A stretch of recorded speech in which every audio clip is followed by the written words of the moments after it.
मालकाला तिकीट मिळाल्यानंतर मालकाने म्हणजे तात्याची कार्यकर्ते होती त्यांना एकदा बोलवलं त्यात. मी होतो, प्रकाश पाटील होता, बाळवणकर होता, पुन्हा दत्ता ताटे म्हणून होता, असे आम्ही होतो बरेच. तर त्यांना सांगितलं की बाळा तुम्ही बहुजन समाजाची मुलं आहात, मला तुमची गरज आहे, मला तुमची गरज आहे. म्हणजे ही वस्तुस्थिती आहे. म्हणजे अगदी मी प्रामाणिकपणे विठ्ठल सोबत सांगतोय ते की आराध्य म्हणून त्यांचे मित्र कोणतरी इथं आराध्य होती त्यांच्या घरी आम्हाला बोलवलं आणि सांगितलं म्हणजे तुम्हाला मी पुढच्या राजकारणामध्ये मी तुम्हाला आधार देईन म्हणजे, पण मला आता तुम्ही हे करायचं म्हणजे, कारण जातीवादामुळं आम्ही पहिलं आपलं एक निवडणूक गेली. त्यातल्या काही लोकांनी मान्य केलं. मी प्रकाश पाटील आम्ही मालकाया बरोबर राहिलो, एवढं निष्ठेन तेव्हापासून राहिलो की त्यांना कधी पुन्हा सोडलंच नाही शेवटपर्यंत. 25 वर्ष त्यांच्याबरोबर आमदारकीच्या काळामध्ये राहिलो. पहिल्या 10 वर्षामध्ये कार्यकर्ता म्हणून हे ते होतोच, पण पुढची 15 वर्ष मी सातत्यानं त्यांच्या गाडीत मालकांच्या बरोबर. इतका अभ्यासू माणूस, समाजाची ओढ असणारा माणूस. मला त्यांनी मार्केट कमिटीला तिकीट दिलं, मी निवडून आलो. त्या काळामध्ये सुद्धा मला तिथं त्यांनी फार स्कोप दिला. कुठलाही अभ्यास दौरा असला की मला त्यात पाठवणार. त्या द्राक्षाचं शेस घ्यायचं नाही म्हणून त्यांनी सांगितलं. आता भुसारचा शेस घेतोय आपण गोरगरिबाच्या त्या ज्वारीचा बाजरीचा मार्केट कमिटी, आणि द्राक्षाला शेष माफ केला. म्हणून आज पंढरपूर तालुक्यामध्ये द्राक्षाची मळी आणि बेदाण्याचा व्यापार मोठ्या प्रमाणात निर्माण झाला. केळीचा व्यापार झाला. त्या काळामध्ये दोन्ही बाजूला आमच्या शॉपिंग सेंटर झाली, दोन्ही बाजूला मार्केट कमिटी ह्या बाजूला. आणि खालचा भाजीपाल्याचा लिलावचा बाजार होता तो वर आणला. आडत दुकानं वर आणली त्यांनी, इंदिरा गांधी मार्केटमध्ये वर आणली. आज तिथं मोठ्या प्रमाणात भाजीपाला विक्री, फळाची विक्री, कांद्याचा व्यापार मोठ्या प्रमाणात होतोय. महाराष्ट्रातली अग्रगण्य मार्केट कमिटी म्हणून तिचा गौरव केला जातो आज. आणि मला अभिमान आहे की त्या मार्केट कमिटीमध्ये मी सगळ्यापेक्षा मला कालावधी जास्त मिळाला. 5 वर्ष निवडून आलो, पुन्हा 5 वर्ष सभापती म्हणून तिथं संचालक राहिलो. आणि आमच्या गुरवताई सभापती असताना मालकाने एक अभ्यासू कार्यकर्ता आहे म्हणून मला सभापतीच्या ऐवजी माझा ठराव करून तिकडे पाठवलं. जनरली सभापतीचा ठराव असतो, पण त्यांनी काय केलं, मला माझा ठराव केला. मग हमालीचे दर कसे ठरवायचे, डाळिंबाचा व्यापार करण्यासाठी आम्ही सगळीकडे दौरा करून डाळिंब कसं विकायचं, किरेटवर विकायचं नाही, किलोवर विकायचं, वजनावर विकायचं, या सगळ्या बारीक सारीक गोष्टी त्या अभ्यास दौऱ्यात केल्यानंतर मालकाला सांगितल्यानंतर त्यांनी ती आमचं मान्य करून त्याही काळामध्ये आम्हाला हे केलं. म्हणजे 13 वर्ष मला तिथं काम करायची संधी मिळाली. पुन्हा मला पंचायत समितीचं तिकीट द्यायचं होतं, पण आमच्या भागात ओबीसीची जागा नाही. यशवंत भाऊ इकडेच होते द्यायला. मग कुठं तिकीट द्यायचं, पहिल्यांदा मला रोपड्यात तिकीट दिलं. तुमचा भाग सोडून तुमचा भाग बदलून माझा भाग बदलून जिल्हा परिषदचं प्रकाश पाटलाला दिलं आणि मला पंचायत समिती होती. रोपडे, मेंढापूर, खरातवाडी, पांढरेवाडी, बाबळगाव ह्या गावात माझं आणि त्यांचं ती संपूर्ण जिल्हा परिषद. मग तिथं माझ्या विरुद्ध अण्णाच्या गटातून ते माळी बाळासाहेब माळी ते 3000 मतांनी त्यापेक्षा जास्त मतांनी मी निवडून, त्याचं ते गाव असताना, त्याचं भाग असताना. म्हणजे तुम्हाला दुसऱ्या गटातलं तिकीट देऊन सुद्धा निवडून आणलं तेवढ्या 3000 मतांनी निवडून आणलं. म्हणजे आपलं ग्राउंड सोडून माझं गाव लांबच राहील. त्या कालावधीमध्ये मला अतिशय पंचायत समितीचा कारभाराची अभ्यास करता आला. 5 वर्ष जिल्हा परिषदचा अभ्यास करता आला. आणि पुढच्या वेळेला पुन्हा तिकीट मागितलं, पण मला आमच्याकडे ओबीसी नाहीच, ओपन अमुक तमुकच जागा असते, बीसी ओबीसी. काय करायचं, मानेसरला उभा केलं. त्यावेळेला अण्णाही होते यांच्या बरोबर, मालक होते, यशवंत भाऊ होते. विरोधात फक्त वसंतदादा काळे. आणि ती त्यांची सगळी टीम. हो. तर त्या ह्याच्यामध्ये मला त्यांनी पटवर्धन कुरोलीतून उभा केला ओबीसी जागेवर. बर. म्हणजे माझ्या गावापासून 40 किलोमीटर हा लय लांब त्या टोकाला गेलं पूर्ण. हा तिकडचे या टोकाची त्या टोकाला. करोळ कानापुरी नांदुर हा. आव हे ह्या भागामध्ये. बर. मग तिथंही माझं जवळजवळ 2,500 मी निवडून आलो. ही खरं तर पंढरपूर तालुक्यातला विक्रम म्हणावा लागेल. असं मला वाटतं असं काही राजकारण शक्य नाही. बाबा आपला गट सोडून आपला भाग सोडून त्या टोकाला जाऊन तिथं निवडून येणं. आणि पहिल्यांदा मला म्हणले तुम्ही जायचं म्हणले सगळ्या तालुक्यात त्या भागात तुम्ही पहिल्यांदा फिरायचं. बर. मी पहिल्यांदा येणार नाही. माझं नाव सांगून तुम्ही फिरायचं. पहिला राऊंड तुम्हाला करायला हवा. तुम्ही करायचं. बर. मग आम्ही पहिला राऊंड करायचं. त्यात मला माझे कुस्तीतले मित्र विद्यार्थी माझे आणि भाषण करत असल्यामुळं मला त्या ह्याचाही असल्यामुळं मी केला राऊंड. पण मालकाच्या आधाराशिवाय आपण येतो का नाही निवडून हे जर भरवसा नव्हता नाही. आणि ज्या वेळेस मालकाचा दौरा झाला तेच गावोगावच्या झुंडी पडल्यात लोकांच्या. आणि त्या भागातला उमेदवार असताना सुद्धा करोळ्याचा मला त्यांनी 2,500 निवडून दिलं. म्हणजे फक्त मालकांच्याकडे बघून आणि इकडे गावाकडे मला मालकांनी ते ओबीसी केलं तिकीट उभा दिल्यानंतर इथं निवडणूक करताना ती म्हणायची सगळे कार्यकर्ते. भास्कर अप्पा तरी मला माहिती तुम्हाला आता सभापती करायला तुमच्या गावाकडे चांगली मतं पडली पाहिजे. त्या काळात ती आमचा प्रकाश पाटील आमच्या विरुद्ध गेला त्या काळात. आणि मग त्याच्या विरुद्ध दिलीप घाडगेला उभा केला. मग दिलीप घाडगेला आमच्या गावात मतं जास्त पडली पाहिजे तुम्हाला तर तुम्हाला सभापती करायचं. मग ती आम्ही तिथं बसून ती सगळं हे करून दिलीप घाडगेला जास्त मतं पाडली आणि दिलीप घाडगे निवडून आला त्या काळात. आता तुम्ही पहिलं जी पहिल्या काळात आहे थोडं मागे जाऊ आपण. तुम्ही विवेकवर्धनला सर होता म्हणजे शिक्षक म्हणून लागला. तो थोडासा काळ ह्यात सांगितलं तर बरोबर होईल. काय झालं मी राजकारणात कॉलेज जीवनापासून होतो. अण्णाच्या निवडणुकीमध्ये आमदारकीच्या मी फिरायचो. भाषण करायचं कुठतरी असं भाषण करायचं. आणि त्यामुळं अण्णाला नोकरी लावायसाठी आमच्या गावातली माणसं म्हणली अण्णाची नोकरी लावायची नाही. तर त्यावेळेला ती लोकमान्याला एक जागा होती. अण्णाने मला म्हणले हे तर जावं म्हणले तुम्ही.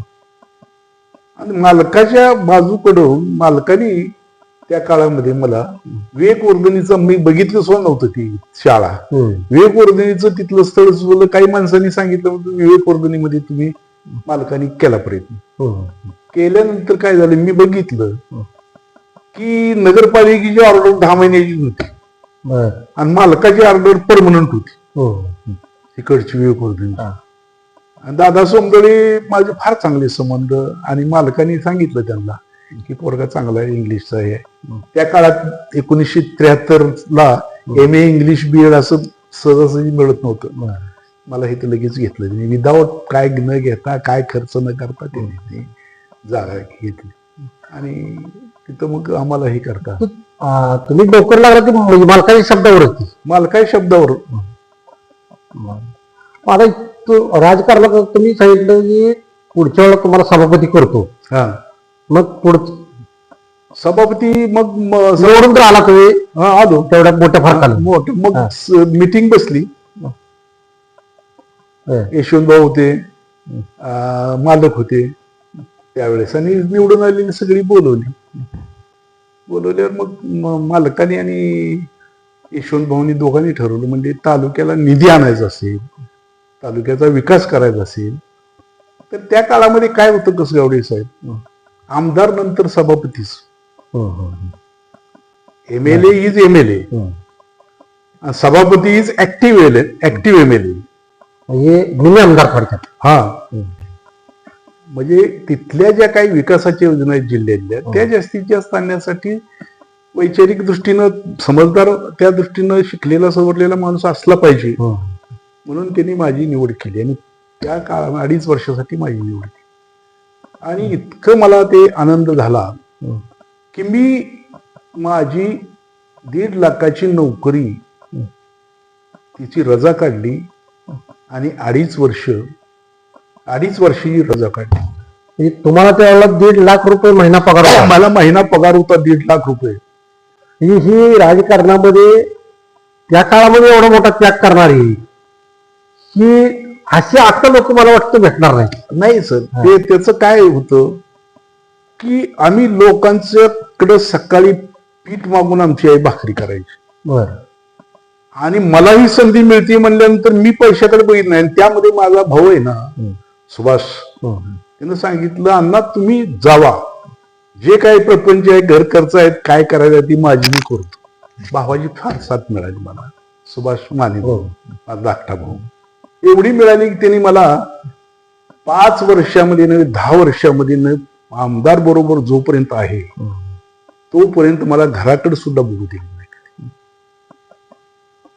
रुबाबदार गाडी घेऊन दिली.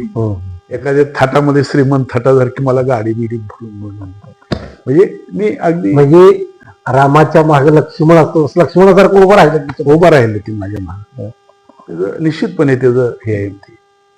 आता कामाला जी सुरुवात केली त्या काळामध्ये झालेली कामं असतील किंवा मग त्यावेळेला अनेक नेत्यांच्या वरच्या नेत्यांच्या सुद्धा संपर्क आला असेल. विजयदादाशी संपर्क आला, सुशील कुमारशी संपर्क आला. आणि मालक काय होते जिल्ह्याचे बॉस होते. आणि गणपतराव देशमुख तरी आमचे फार जवळचे होते. त्यामुळं मालकाने गणपतराव देशमुखासमोर स्तुती केली की माने सभापती आम्हाला काही काम बघत देत.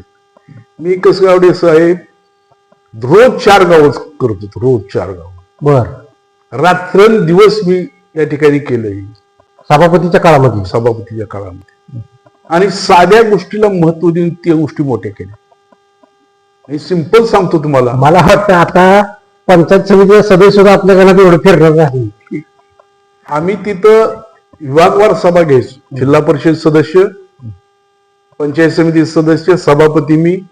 मग प्राथमिक आरोग्य केंद्राच्या सभा घ्यायचो, गावामध्ये घ्यायचो. गावामध्ये शिक्षणाचा दर्जा वाढला पाहिजे यासाठी सभा घ्यायचो. आम सभा म्हणजे गावातली घ्यायची, ग्रामसभा घ्यायची. प्रत्येक गोष्टीला महत्व दिलं. तर त्यातली एक गोष्ट अशी, R.R. पाटील त्यावेळेला ग्राम विकास मंत्री होते. त्यावेळेला त्यांनी वस्ती शाळाची निर्मिती केली. आणि त्यांनी सांगितलं की वस्ती असेल तिथं शाळा काढा. आणि ते माणूस 12वी पास पाहिजे मास्तर. आणि तिथं काहीतरी पोरं 10वीस असतील तर त्याला तिथं एखादं पत्रे टाकून शाळा काढा. मग गावातल्या लोकांकडून आम्ही ठराव घ्यायचो ग्रामपंचायतचा. मालक म्हणायचे आपल्या बाजूच कोण आहे त्याला लावा. आणि अशा पद्धतीने 12वी पास असलेला माणूस त्या शाळेत शिक्षक म्हणून लावला. त्याला 1000 रुपये महिन्याला पगार आणि तांदूळ बिंदूळ वाटप, आपले शेंगदाणे वाटप करायचं. तर तो माणूस काम करत होता. पण मी मालकांना सांगितलं मी जास्तीत जास्त मालक शाळा काढतो. ते म्हणले आपल्या मुख्य शाळा डब्याला येतील. म्हणले येत नाहीत, वस्तीवरची 10 पोरं असतील तरी शाळा चालते. मग आम्ही जवळजवळ 110 शाळा काढल्या. म्हणजे पंढरपूर तालुक्यात ज्या वस्ती शाळाची सुरुवात आहे ती तुमच्या काळापासून झाली. जिल्ह्याचं अध्यक्ष सुद्धा हितलाच. बर. वस्तू शाळेच्या शिक्षकाचा अध्यक्ष सुद्धा घागरे म्हणून हितलाच होता. त्या करकमला तरी 11 शाळा काढल्या. बर. आणि आज मालकांना मी सांगितलं होतं की ही सरकारची स्कीम आहे, ही लोक पुन्हा कायम होणार आहेत. आणि योगायोगानं ती लोक 4-5 वर्षांनी कामावर गेली. आज ती परमनंट शिक्षक आहेत. हे मालकाचं पुढचं भविष्य बघण्याची एक दृष्टी होती. त्याचंही फळ तालुक्याला आज त्यांना 1.5 लाखाच्या पुढे पगार आहे प्रत्येक शिक्षकाला. काम करत असताना मालकांना उत्साह आणणाऱ्या बऱ्याच गोष्टी झाल्या. शिक्षणाच्या बाबतीत झाल्या, विकास कामाच्या बाबतीत झाल्या. कसगावडे साहेब मी आज तुम्हाला सांगू शकतो, छाती ठोकपणे सांगू शकतो की मालकाचा दरारा एवढा होता की अकलूज नंतर पंढरपूर तालुक्याला झुकतं माप मिळालं पाहिजे असं आम्ही म्हणायचं. बर. ठीक आहे, अकलूज आहे ना, अकलूज नंतर आमचा 2 नंबर. कुठल्याच तालुक्याला आम्ही जास्त जाऊ दिलेलं नाही. जितका निधी खेचून आणता येईल तेवढा आणला. जेवढा एका दिवसात 45 मराठी शाळांना कंपाऊंडची योजना आणली एका दिवसात. त्या ह्याला 50,000 रुपयेचा निधी त्यावेळेस. म्हणजे अशा पद्धतीनं अनेक गोष्टी म्हणजे एवढे केले की सर्व ह्याच्यात त्या रोजगार हमीचा जो काळ झाला, रोजगार हमीच्या काळामध्ये जी कामं मालकाने ठरवली, तो कुठला काळ होता? तो 2003-04च्या दरम्यान दुष्काळ पडला. आणि त्या दुष्काळामध्ये काय झालं, रोजगार हमीची कामं करत असताना आमचे एक मित्र तुमच्या बंडी शेगावचा विभूती मामा, हे रोजगार हमीचं त्याला माहिती होती. मग मी माझा मित्र होतो, त्यांनी आम्ही असं रस्ते शोधून काढायचे, मालकाला सांगायचे हे रस्ता झाला पाहिजे मालक. 15 दिवसाला कलेक्टरची मिटिंग असायची, सगळ्या आमदारची पण, त्यामध्ये आम्ही तिथं जायचो, मला मालक घेऊन जायचे आणि आम्ही सगळे रस्ते सुचवायचो. ते रस्ते नामंजूर करायची कलेक्टरची ताकद नव्हती आणि कुणाचीच नव्हती. सांगितलेलं मालकाचे रस्ते ते होणारच. एक किस्सा असा की एक रस्ता त्यात नॉर्मसमध्ये बसत नव्हता, पण ते आम्ही रेटून धरलं, मालकाला सांगितले झाला पाहिजे. मग ती कलेक्टर म्हणली ते बसत. अहो तुम्हाला काय कळतं का नाही म्हणले, तुम्हाला काय म्हणजे असा शब्द जरा वापरला कलेक्टरला, तुम्हाला काय कळतं मिळतं का नाही म्हणजे, काय म्हणजे थोडक्यात आपल्या ग्रामीण भाषेत अक्कल आहे का नाही म्हणल्यासारखं. ती गप्प बसलं, मंजूर केलं त्यांनी. पण पुन्हा आम्ही मिटिंग संपल्यावर मला मालकाच्या मागे मी पुढे निघालो, ती मालक गेले गाडीत बसायला, मालकाच्या मागे निघालो, त्यांनी शिपाई पाठवला म्हणले त्या सभापतीला बोलवा म्हणजे. मला बोलवलं त्यांनी कलेक्टर आणि सांगितलं की मालक जरा असं असं मला बोलले, ते वयानं जास्त आहेत, नीतिमत्ता त्यांची अतिशय आहे, त्यांचं नैतिकता फार मोठी आहे, पण माणसात असं बोलू नये. मी म्हणलं मी अनाधानानं बोलले असतील, म्हणलं तसं काय नाही. आपलं बोलणं लोकांचं काम झालं पाहिजे, लोकांचं काम झालं पाहिजे ही त्यांची फार मोठी भावना. येऊन मालकाला सांगितलं मी असं, ते म्हणले बरोबर आहे म्हणले, माने सर आपलं चुकलं म्हणले, ठीक आहे म्हणले, जाऊ द्या म्हणले. काय असे कामं भरपूर केली. 350 किलोमीटरचा रस्ता केला आम्ही रोजगार हमीत तालुक्यात सगळ्या. त्या काळात हे विक्रम आहे सर. गावोगावला 75% ग्रामपंचायत ऑफिस मालकाच्या आशीर्वादाने झाली. कोटा आम्ही मिळवायचो तिथं. तुमचं गाव भवर आहे ना, तुमच्या गावाला शॉपिंग सेंटर, तुमच्या गावाला ग्रामपंचायतचं ऑफिस, अहिल्या देवीची विहीर खोदण्यासाठी, पाणी वाढवण्यासाठी निधी, रोजगार हमी योजना. कोणतंही गाव सांगा मला, कोणतंही गाव सांगा आज टॉपला नेलं.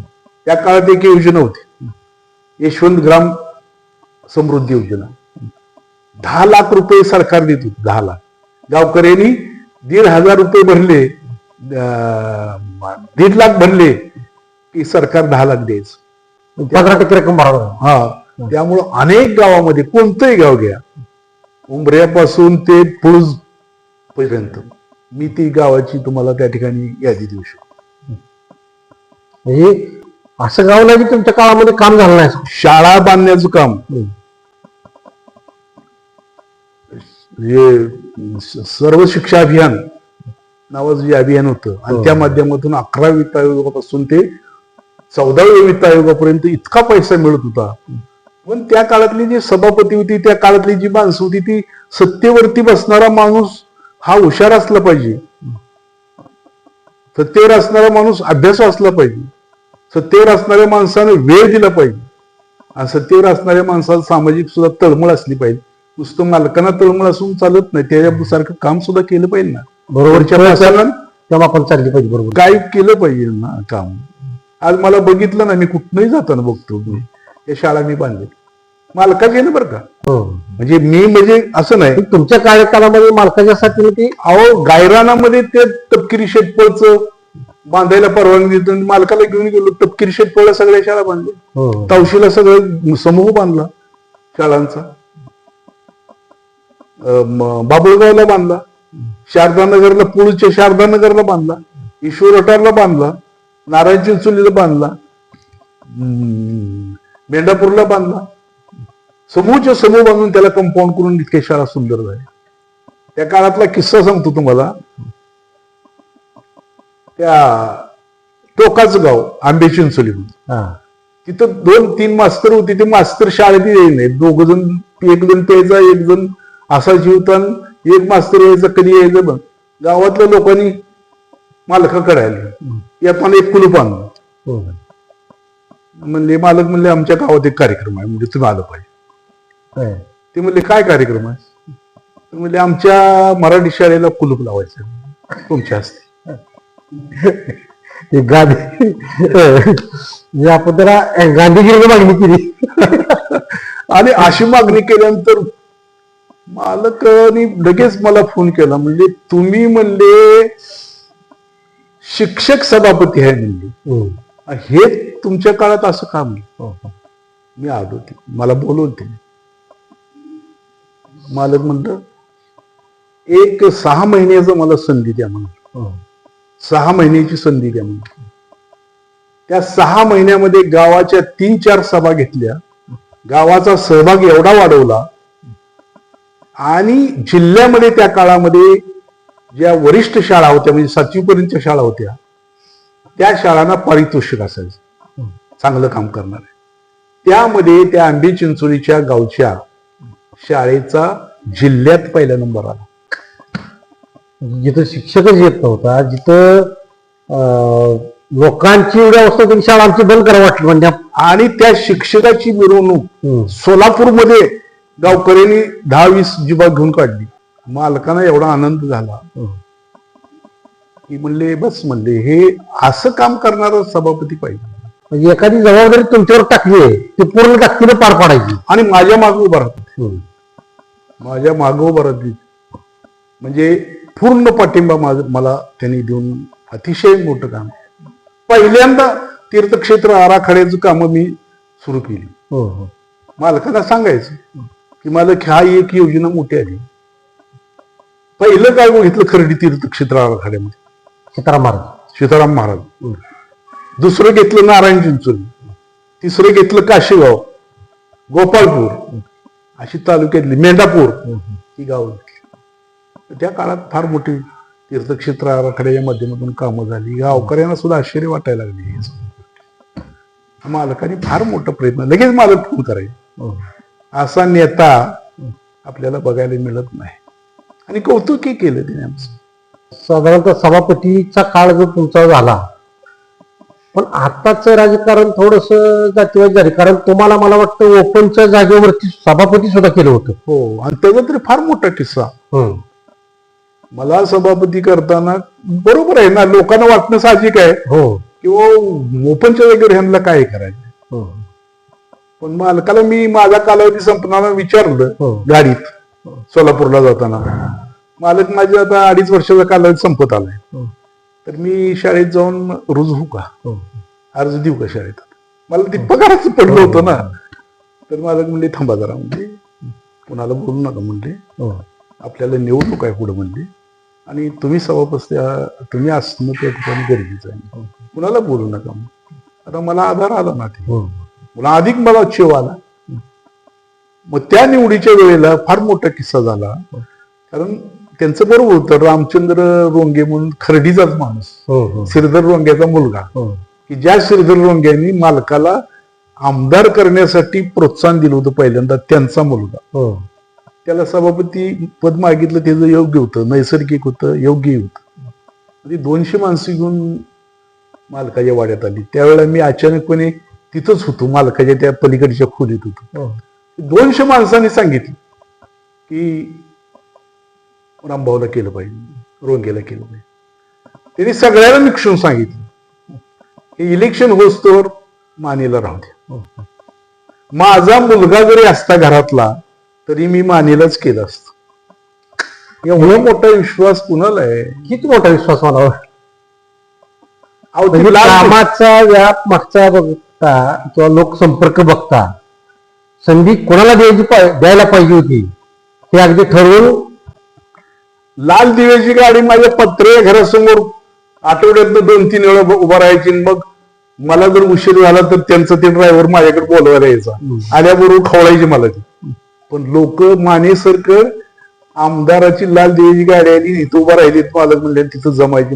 मला किती मोठा सन्मान वाढायचा. आल्यावर मला खवळायची, मालक मला संसार आहे, बघावं लागतं इकडे तिकडे काहीतरी, आणि मग यावं लागतं, लवकर येत उठत जावं, लवकर करत जावं, अशा म्हणतात.